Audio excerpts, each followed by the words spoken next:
तो अस्सलाम वालेकुम। हमारे यूट्यूब चैनल पे आपका वेलकम हो गया।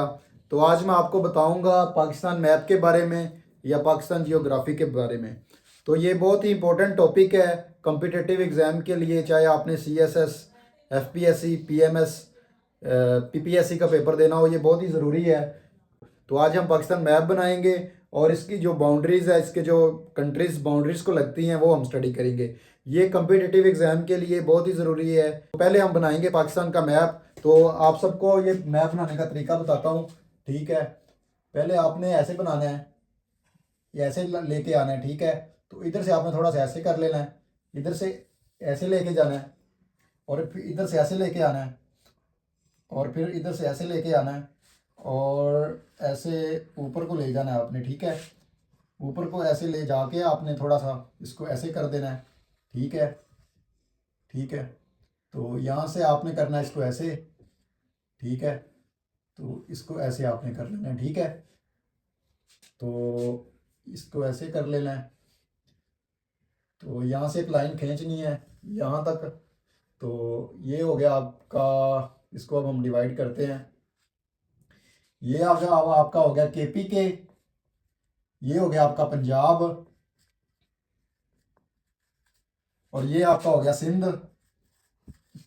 और ये आपका हो गया बलूचिस्तान, ठीक है। तो अब हम आप इसको वन बाय वन स्टडी करेंगे। अभी पाकिस्तान का मैप है जो वो मुकम्मल नहीं हुआ। यहाँ पे हमारे पास है कश्मीर, पाकिस्तान के पास जो कश्मीर है, और इधर है हमारे पास मकबूजा कश्मीर। इंडिया के पास है ना जो इलाका, वो हमारे पास है कश्मीर है, ठीक है। अभी भी मुकम्मल नहीं हुआ। यहाँ पे हमारे पास है दो और इलाके। ये है हमारे पास जम्मू कश्मीर, किसको कहते हैं, और ये हमारे पास है लद्दाख, लद्दाख का इलाका, ठीक है। और यहाँ पे हमारे पास है GB गिलगित बल्तिस्तान, ठीक है। तो हम वन बाय वन इसको देख लेते हैं एरिया के लिए हिसाब से और इसकी पॉपुलेशन के हिसाब से। तो एरिया के हिसाब से बात करें तो बलूचिस्तान है जो हमारे पास पाकिस्तान का सबसे बड़ा प्रोविंस है, सबसे बड़ा सूबा है हमारे पास। तो इसकी जो एरिया है, जिसका एरिया है वो 3,47,000 स्क्वायर किलोमीटर है, ठीक है। ये फर्स्ट नंबर पे है। और दूसरे नंबर पे हमारे पास आता है पंजाब। इसका जो एरिया है वो 2,05,000 आता है, ठीक है। और तीसरे नंबर पे हमारे पास आता है सिंध एरिया के हिसाब से, 1,47,000 स्क्वायर किलोमीटर इसका एरिया है। और चौथे नंबर पे हमारे पास आता है KPK, जिसका जो एरिया है वो हमारे पास है 1,00,000, तकरीबन 1,05,000 है, ठीक है। ये हमने तमाम कंट्रीज देख ली हैं एरिया के लिहाज से। तो अब हम देखेंगे पॉपुलेशन के हिसाब से। तो पॉपुलेशन के हिसाब से, आबादी के लिहाज से सबसे बड़ा जो सूबा है वो है पंजाब हमारे पास। तो इसकी जो आबादी है तकरीबन वो है 15 करोड़ के, तकरीबन 15 करोड़ इसकी आबादी है। तो दूसरे नंबर पे हमारे पास है सिंध। सिंध की जो आबादी है वो हमारे पास है तकरीबन 4,75,00,000। तो तीसरे नंबर पे आ जाती है आबादी के लिहाज से KPK, जिसकी आबादी है तकरीबन 3.5 करोड़, 3.5 करोड़ आबादी है इसकी। और चौथे नंबर पर बलूचिस्तान है, इसकी जो आबादी है वो तकरीबन 1.25 करोड़ है, ठीक है। तो ये हमने देख लिया है पॉपुलेशन के हिसाब से और एरिया के लिहाज से। तो अब पाकिस्तान को देखें। पाकिस्तान एरिया के लिहाज से 33rd नंबर पे आता है, 33rd नंबर पे आता है पाकिस्तान एरिया के लिहाज से। तो पाकिस्तान का ऑफिशियल नेम भी पूछा जाता है पेपर्स में। तो पाकिस्तान का ऑफिशियल नेम है Islamic Republic, Islamic Republic of Pakistan. तो ठीक है। तो पाकिस्तान की कुल आबादी कितनी है? पाकिस्तान की कुल आबादी तकरीबन है 24 करोड़। ये तकरीबन बनते हैं 241 मिलियन। और पाकिस्तान का जो टोटल रकबा है वो कितना है, वो है तकरीबन 8,81,913 स्क्वायर किलोमीटर। ठीक है। तो एक और बहुत ही ज़रूरी चीज़ जो मिस हो गई है वो हमने देखना है पाकिस्तान का लैटिट्यूड और लॉन्गिट्यूड। तो मैं पहले ये रेस कर लेता हूँ थोड़ा सा, क्योंकि लिखने की जगह बहुत कम है। तो मैं आपको लैटिट्यूड और लॉन्गिट्यूड बताता हूँ, वो बहुत ही एमसीक्यू ज़रूरी हैं, बार बार पेपर में रिपीट हुए और पूछे जाते हैं। ठीक है। लैटिट्यूड लैटिट्यूड है पाकिस्तान का 23rd 1/2 डिग्री से लेके 37 डिग्री तक। और जो पाकिस्तान का लॉन्गिट्यूड है वो हमारे लॉन्गिट्यूड लॉन्गिट्यूड वो हमारे पास है 61 डिग्री से लेके 77.5 डिग्री। ठीक है। ये हमने पाकिस्तान को देख लिया, पाकिस्तान के प्रोविंसेस को एरिया के हिसाब से देख लिया और पॉपुलेशन के हिसाब से देख लिया। तो पाकिस्तान की कुल आबादी है उसकी हम बात करें तो उस पर जो 96% है ना, 96.5 वो तकरीबन मुस्लिम है पाकिस्तान में जो आबादी है। और बाकी जो 3.5 बचती हैं, 3.5 वो माइनॉरिटीज़ हैं। वो ना माइनॉरिटीज़ में क्रिश्चियन आ जाते हैं, सिख आ जाते हैं और दूसरे तमाम मज़ाहिब आ जाते हैं। ये हमने हल्का सा व्यू ले लिया है, मेन बाहर से चीज़ें जो पाकिस्तान की। अब हमने इसकी जो बाउंड्रीज़ है उसको देखना है हमने। तो हम इसकी अब बाउंड्रीज़ की बात करते हैं।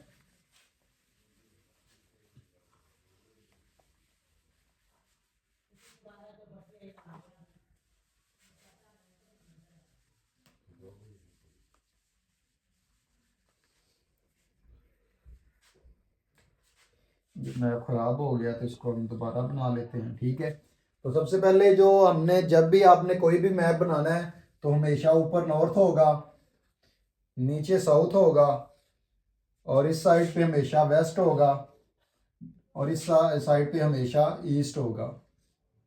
ठीक है। ये वेस्ट और ईस्ट को हाँ आप वही से भी याद रख सकते हैं। ठीक है। ये रट्टा लगा लें, ये आपको भूलेगा नहीं, ये हमेशा वही से आप याद रख सकते हैं। ठीक है। तो वेस्ट पे पाकिस्तान के क्या है, अफगानिस्तान। ठीक है। और ऊपर क्या है, चाइना है। ठीक है, नॉर्थ में। और पाकिस्तान के ईस्ट में है इंडिया। ठीक है। ये जो मुल्क हैं यहाँ पे है, जो साउथ वेस्ट वाली पे साइड पे है ईरान। ठीक है। तो ये कंट्रीज तो मैंने बता दी हैं, मगर ये मैप के नीचे यहाँ पे है, ये सारा जो एरिया है ये है अरेबियन सी का। ठीक है। ये साउथ को मैं रिमूव कर रहा हूँ एस को। तो यहाँ पे है अरेबियन सी। अरेबियन सी एग्जामिनर ये भी पूछता है ये अरेबियन सी कौन सी वाटर बॉडी में है, तो ये है इंडियन ओशन में। इंडियन ओशन है यहाँ पे। ये भी एमसीक्यूज पूछता है। ठीक है। और ये जो है इसको कहते हैं कोरल लाइन, जो पाकिस्तान के बॉर्डर को वाटर बॉडी लगती है, इसको कहते हैं coastal line.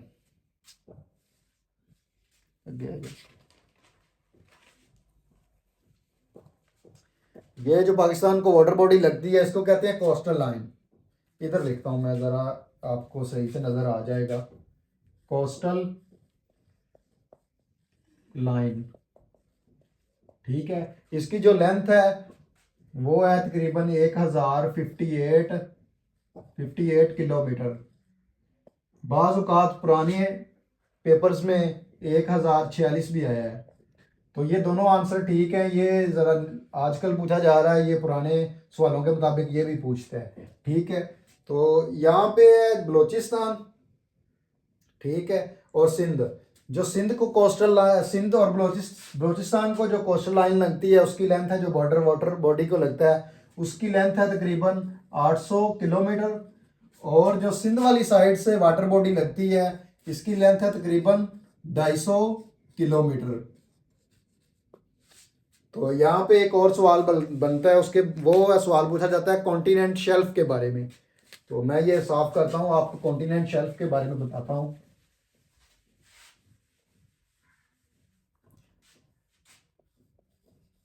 Continental shelf, continental shelf वो जगह है जो कोई भी किसी कंट्री को इंटरनेशनली अलाउड जगह होती है, वो एरिया जो इंटरनेशनली जहाँ तक उसको रसाई होती है। अगर इस एरिए से अगर कोई कंट्री इसको क्रॉस करती है तो वो दूसरे कंट्री में एंटर होती है, तो उसको ये है कि वार्न किया जाता है। अगर फिर भी वो कोई बाज नहीं आता तो उस पर अटैक हो सकता है, ठीक है। तो हमारा जो कॉन्टिनेंटल कॉन्टिनेंटल शेल्फ है, जो हमारे हमें एरिया दिया गया है, वो है तकरीबन 350 नॉटिकल माइल्स, ठीक है। 2015 में हमारे पास था तकरीबन 200 नॉटिकल माइल था, 200 नॉटिकल माइल। मगर 2015 में हमने एप्लीकेशन दी तो हमें तकरीबन 150 नॉटिकल और मिल गया, तो टोटल हो गया हमारे पास अब है 350 नॉटिकल माइल, ठीक है। एक नॉटिकल माइल होता है तकरीबन 1.85 किलोमीटर, ठीक, 1.85 किलोमीटर। और तकरीबन जैसे कि एक मील होता है, नॉटिकल माइल, एक मील होता है 1.6 किलोमीटर। तो ये है इसका स्क्वायर मीटर, जिससे हम मतलब ये है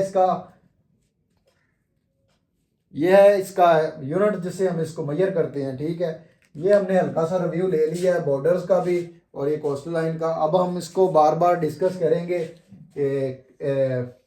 अफगानिस्तान के बॉर्डर को, ईरान के बॉर्डर को, इंडिया के बॉर्डर को और चाइना के बॉर्डर को।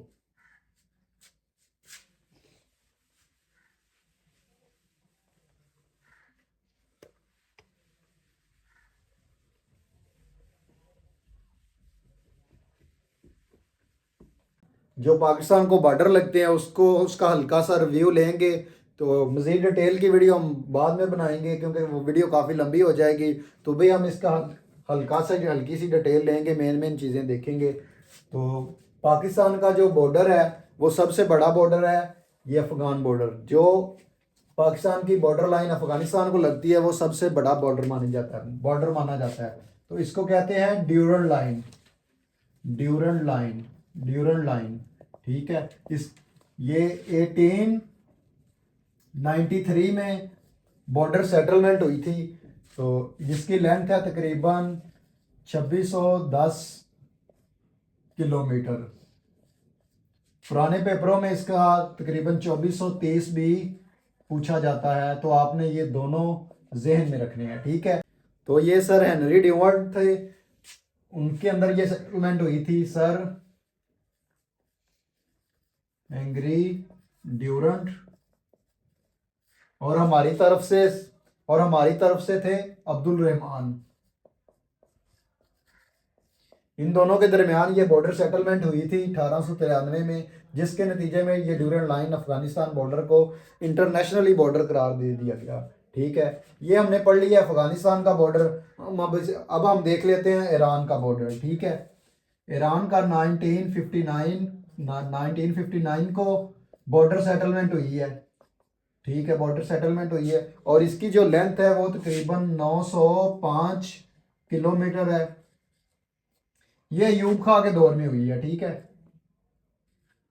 ये भी सवाल पूछा जा सकता है कि किसके दौर में हुई, ये बॉर्डर सेटलमेंट किन के दरमियान हुई है, ठीक है। ये हमने दो बॉर्डर पढ़ लिए। अब हम देखते हैं चाइना बॉर्डर को। चाइना का कोई ऑफिशियल बॉर्डर का नाम नहीं है, इसको पाकिस्तान और चाइना बॉर्डर ही कहते हैं। और ये पाकिस्तान का सबसे छोटा बॉर्डर है, ठीक है। इसकी लेंथ है तकरीबन 595 किलोमीटर, ठीक है। तो अब हम देख लेते हैं लास्ट इंडिया के बॉर्डर को। तो इंडिया के साथ हमारी तकरीबन 4 बॉर्डर लाइन है, जिसको हम इधर पढ़ेंगे, ठीक है। इसको मैं रेज कर लेता हूँ क्योंकि इंडिया के 4 बॉर्डर हैं, उनके नाम भी लिखने हैं और हल्की सी डिटेल भी देने हैं आपको।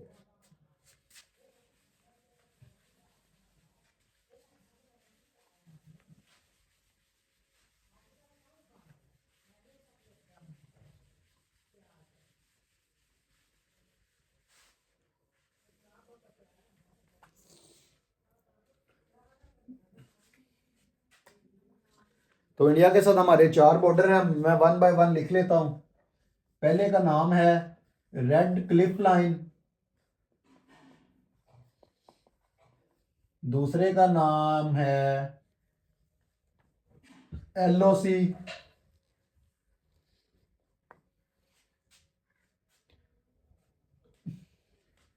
और तीसरे का नाम है वर्किंग बाउंड्रीज, वर्किंग बाउंड्रीज, और चौथे का नाम है 24 पैरेलल लाइंस। तो सबसे पहले हम देखते हैं रेड क्लिफ लाइन को। तो ये 17 अगस्त 1947 को बॉर्डर सेटलमेंट हुई है, और ये रेड क्लिफ लाइन है वो यहाँ से तकरीबन नारोवाल से शुरू होती है, तो ये यहाँ तक आती है। ये जो बॉर्डर एरिया है ये रेड क्लिफ लाइन का है, ठीक है। और ये रेड क्लिफ लाइन है, ये इंटरनेशनल बॉर्डर है। इंटरनेशनल बॉर्डर वो होता है जहाँ पे डिस्प्यूटेड एरियाज ना हो, जहाँ पे किसी किस्म की वायोलेशन ना हो, क्योंकि यहाँ पे लाहौर है, यहाँ पे अमृतसर है, तो इंडिया वालों ने कभी नहीं कहा कि हमारे ये लाहौर है, हमारी जगह है, इस पे हमारा हक होना चाहिए। ना लाहौर वालों ने, पाकिस्तान वालों ने कहा है कि अमृतसर हमारा है, हम इस पे हमें काबिज होना चाहिए, क्योंकि दो कंट्रीज के दरमियान आपस में सुलह सफाई के साथ ये इंटरनेशनल बॉर्डर बनता है। यहाँ पे किसी किस्म का लड़ाई झगड़ा नहीं होता। ये रेड क्लिफ इंटरनेशनल बॉर्डर है, इसकी जो लेंथ है वो तकरीबन 2100 स्क्वायर किलोमीटर है, सॉरी स्क्वायर किलोमीटर है, 2100 किलोमीटर है।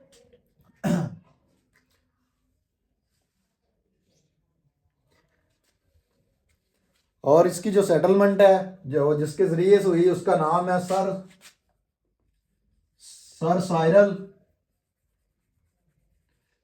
साइरल रेड क्लिफ, ठीक है। इस बंदे ने ये बॉर्डर सेटलमेंट करवाई थी।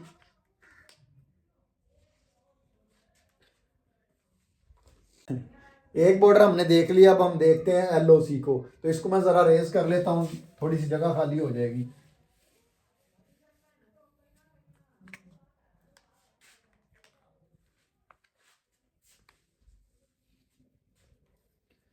तो LOC को देखते हैं। LOC का मतलब है लाइन ऑफ कंट्रोल, ठीक है। तो ये 1949 से लेकर 1972 तक ये थी सीज फायर थी। तो ये भुट्टो के दौर में 1972 को इंदिरा गांधी और भुट्टो के दरमियान एक हुआ था शिमला एग्रीमेंट। इस एग्रीमेंट में इसको LOC को, सीज फायर को LOC का नाम दिया गया। ये हमने माना इसलिए था क्योंकि इंडिया ने हमारे कुछ फौजी कैद किए हुए थे, तो भुट्टो साहब ने उसको छुड़वाने के लिए ये एग्रीमेंट पे साइन किए, तो ये सीज फायर बन गया हमारा LOC, ठीक है। इसकी जो लेंथ है वो तकरीबन है 861 किलोमीटर या 740 किलोमीटर भी पूछी जाती है। और ये LOC इंटरनेशनल बॉर्डर नहीं है, क्योंकि यहाँ पे वायोलेशन आए दिन होती रहती है। तो यहाँ पे आए दिन लड़ाई झगड़ा होता रहता है। आपने सुना होगा कि इंडिया वालों ने पाकिस्तान कश्मीर पे हमला कर दिया है और इधर वालों ने इधर पे हमला कर दिया है। हाँ ही हम इस मसले को ऊपर वाली सतह तक लेके जा सकते हैं, क्योंकि ये लाइन ऑफ कंट्रोल है, आरजी बॉर्डर है, इंटरनेशनल बॉर्डर नहीं है। तो अब हमने देख लिया रेड क्लिफ लाइन को, ये वाली थी। LOC हमने देख लिया, ये है लाइन ऑफ कंट्रोल। अब हम देखेंगे वर्किंग बाउंड्रीज को।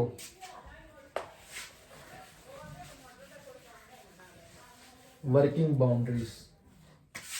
बाउंड्रीज को देखेंगे। वर्किंग बाउंड्रीज है ये वाली, ये शुरू होती है LOC से, यहां से शुरू हो रही है और कहां तक जा रही है, ये रेड क्लिफ तक, रेड क्लिफ लाइन तक जा रही है, ठीक है।